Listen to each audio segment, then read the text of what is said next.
Umamin si dating PCSO General Manager Rowena Garma sa House Quad Committee na tinawagan siya ni dating Pangulong Rodrigo Duterte matapos niyang ilahad ang kanyang mga nalalaman ukol sa war on drugs. Yan ang ulat ni Melales Moras.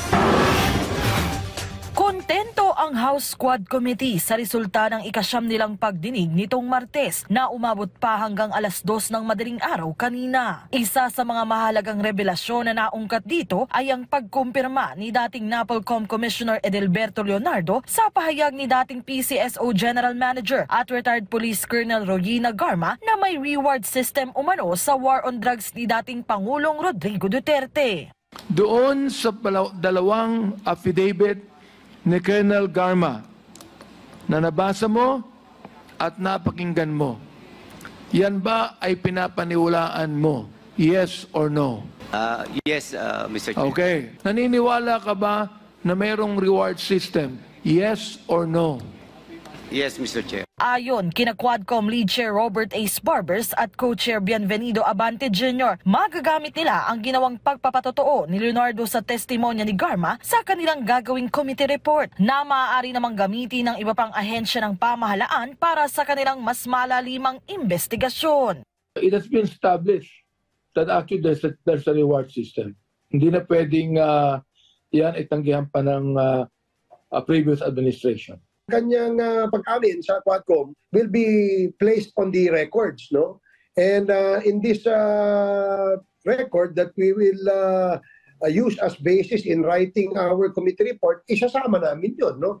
And pag pumasok ito sa mga concerned agencies like DOJ should do a more comprehensive, maybe preliminary investigation sa kanya. Bukod sa mga naunang revelasyon ni Garma, nagsumite rin siya ng supplemental affidavit na kumukumpirma naman sa umano'y Davao Death Squad na iniuugnay rin kay dating Pangulong Duterte. Sabi ni Garma, nagkausap sila ni Duterte noong Huwebes. Kahit kasi nakapit siya sa batasang pambansa matapos ma-cite in contempt, pinapayagan naman siyang gumamit ng cellphone. Ilang beses tumawag sa iyo si former President Duterte?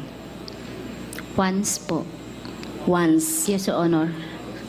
Pwede bang malaman kung ano sinabi sa iyo ni former President Duterte? He just explained why Iglesia ni Cristo yung hinanap niyang officer. Bakit daw, Mr. Speaker? Mr. Chair. Your Honor, ang sabi niya is mapagkakatiwalaan sa pera ang Iglesia ni Cristo. Pag-amin ni Garma, nagsorry siya sa dating Pangulo dahil sa ginawa niyang pagbaliktad. Pero paglilinaw niya, hindi naman siya pinigilan ni Duterte na magsalita sa Quadcom. Hindi ka naman nagsorry sa kanya dahil nagsabi ka ng totoo. Actually, nagsorry po ako. Yes, I said I'm sorry. Okay. Siguro ano lang natin yan, kulturan natin yan kapag Yes, pero hindi dapat siya hinga ng hindi pa tayo dapat mag-sorry sa kanya dahil dapat mag-sorry siya si President Duterte, former President Duterte ay mag-sorry doon sa libo-libong tao, mga kabataan, mga inosente na pinatay niya.